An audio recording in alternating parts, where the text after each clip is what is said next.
Binago niya ang kulay ng ating mga gabi.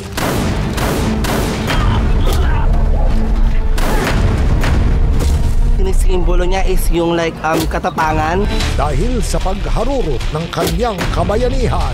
Gusto ko si Black Rider kasi matapang siya at pogi na, malakas pa. Kita naman kung gaano sa kahandang ipagtanggol yung mga tao. Pinapahalaga niya at mga taong nagmamasakad niya.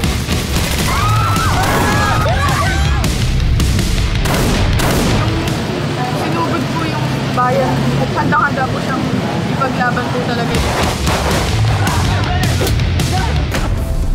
Ang kanyang puso para sa mga pamilya at kaibigan, dakila. Love yan.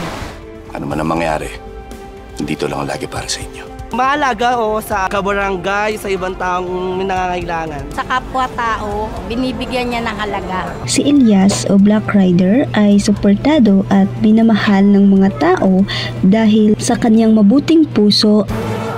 Talagang nag-iisa lang ang idolo at bayani ng prime time. Kapanipaniwala ang iyong karakter dahil ipinapakita mo ang iyong galing sa pag-arte sa pamamagitan ng paglalarawan ng iyong galit at pagnanasa sa paghiganti.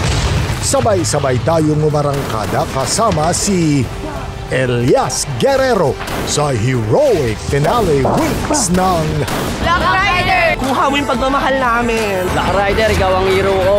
Black Rider. 8 p.m. sa GMA Prime at 9:40 p.m. sa GTV.